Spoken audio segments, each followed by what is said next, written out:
So this is the long-awaited video of my 2004 Ford Crown Victoria. I picked this car up in July at auction. The selling price was $1,100, and altogether I paid about $1,500 for this car right here, including the buyer's premium, which was 10%, and the gate fee, the storage fees, all of that. So interesting story. If you guys have been following my car page for a while on Instagram, you guys may have seen this car a few years ago when I had posted it originally in service. So and then I had actually acquired it at auction in July.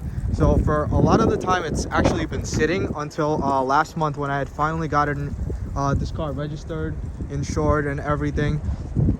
But of course, you know, being that it is an old police car with 101,000 miles on it, it has its fair share of problems.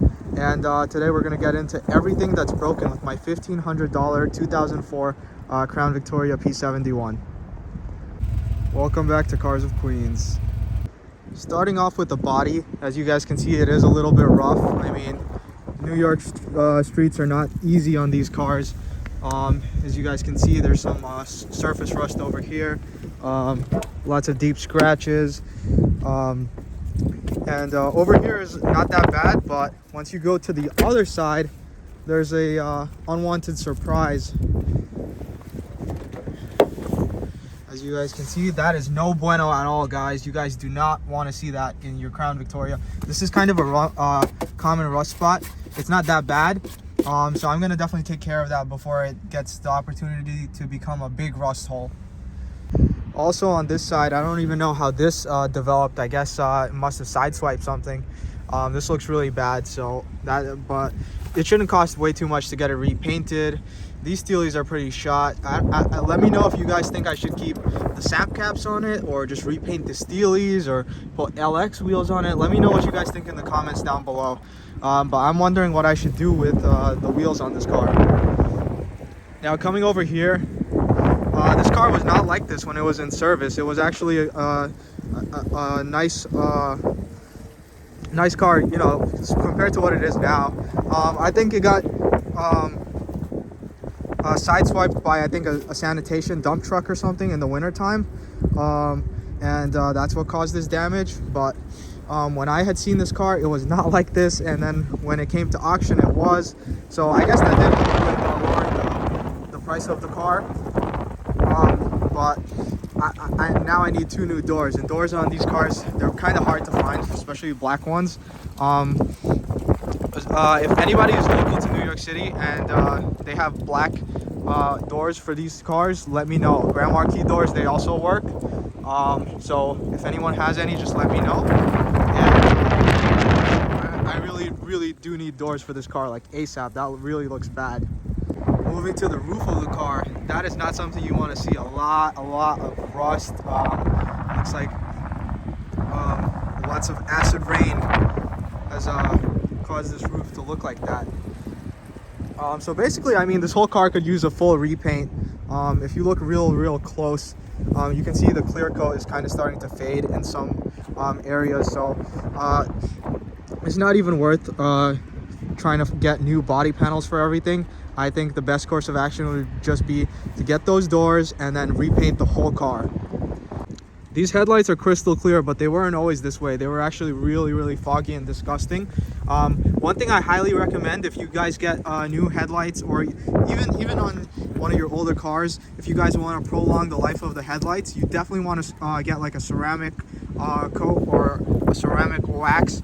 They protect, and they give it a long-lasting shine. So that's what I did to this car, and it always looks shiny now. It looks like really nice. But unfortunately, the other day in my parking lot, this lady backed into my car, and she hit the bumper over here and broke my corner light. So that didn't come like that. The police department that had owned this car did not do that damage. But I'm working on getting that fixed as soon as possible. They were nice enough to leave me their information, so you know, hopefully I can get that worked on. Another thing, you know, this chrome grille is totally shot. The chrome is like peeling. It looks really bad.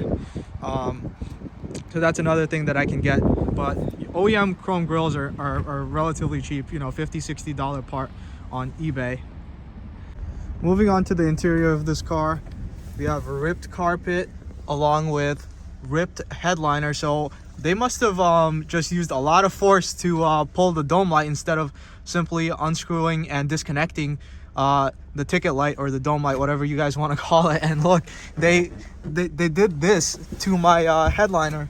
So in the decommissioning process, so this is not good. You know, a new headliner is not cheap, and every time I do this, I get dust all over the interior. Absolutely lovely. So as you guys can see, 101,000 miles on it.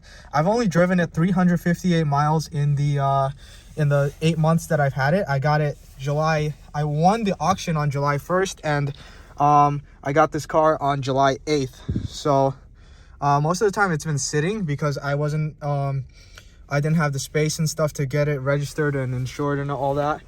But now that I did, I'm gonna be slowly fixing everything on this car. Interesting quirk with an old police car is sometimes you'll get some equipment like this. So this is a old Smith & Wesson handcuff key that they just left in here. Very interesting. Real quick, another really cool thing about this car is this trunk light. So for those of you guys that don't know, New York City taxis, I'm not sure if other places do this as well, but taxis have this orange light in the back, and that's a trouble light. It's to let police know that they're having an issue with the passenger. So being that this car was an undercover taxi, it had one of these. So once you turn this on and you go to the back, this turns on. So you can't see it right now because it's daytime, but this starts like flashing. I don't know if it's working right now actually. We were just having some technical difficulties, but yeah, this does work. Very nice and bright. It doesn't flash like trouble light is supposed to, but either way, still very interesting how they made this car look like a cab. So it has, you know, kind of like a cab unit number over here. Behind this is kind of just auction writing, so RD, run and drive. It could use a paint correction really badly. I mean, I kind of just used Goo-Gone and acetone or whatever I had at the time to get all this writing off, but it could still use a lot of paint work. Moving on to the back, we have this seat that's not even properly latched in. It's really dirty under there, so I'm gonna clean that and get this properly mounted. I'm not sure if I should want to go for you know, leather seats out of a town car or Grand Marquis or something, because in my opinion, I don't really like the vinyl. Obviously I'm not going to be sitting back here, but I just feel like with the vinyl seats, it's too much sliding around. And these seats are nice and stab proof. If you guys didn't know, the P71 Police Interceptor came with these very thick padded seats, so the perp wouldn't be able to stab the driver of the vehicle through the seats. Like, these seats are really strong. Another thing broken on this car, well, you guys are gonna have to hear it. Let me give it a little gas.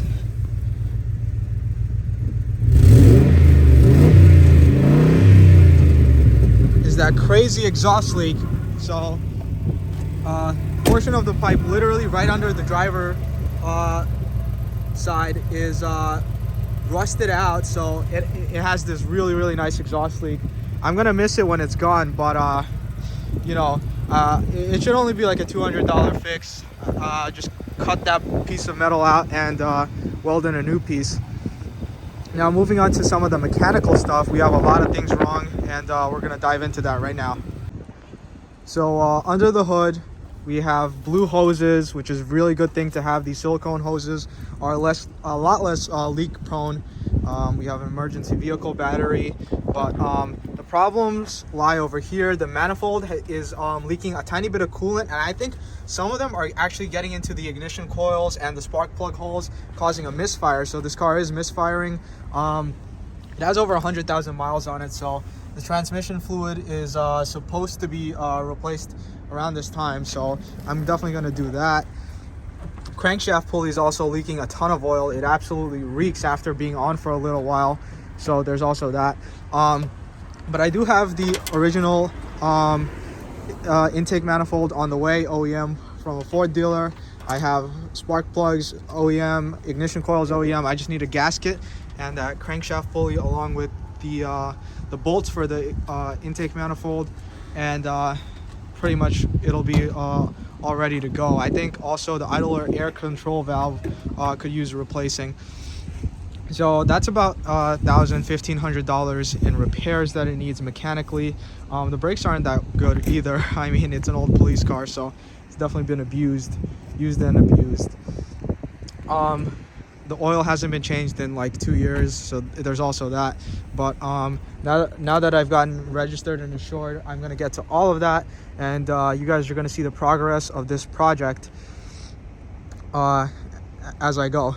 And I also have one little surprise at the end, so stay tuned for that. Very interesting, a car that I've wanted for a very, very long time. Actually, if you guys look down there, there's a yellow taxi Crown Victoria long wheelbase. But yeah, let me not get distracted. The topic is my 04. A lot of you on Instagram ask me what percent tint are these. So this is actually 5% only on the sides. The other window is down, so this one looks really light, but it's really dark. The windshields, neither of them have any tint, but this tint is just so bad. I mean, it's turned purple at this point.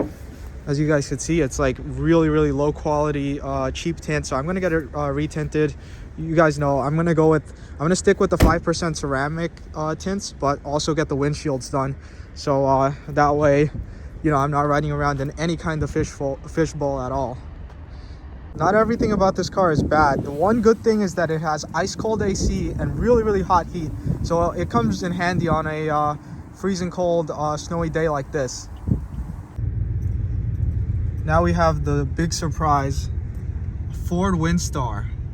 Big reveal at the end, guys. This is my newly acquired 1998 Ford Windstar GL, 155,000 miles on it. For those of you guys that have been following my channel for a while, you guys know this has kind of been a dream car of mine. I've always been in the market for one of these. You know, it's just, you know, the time wasn't right, or the price wasn't right, or the car was just like a total piece of junk. And I've finally gotten around to getting one of these, so stay tuned for the video on this. This is kind of just a sneak peek for our next video.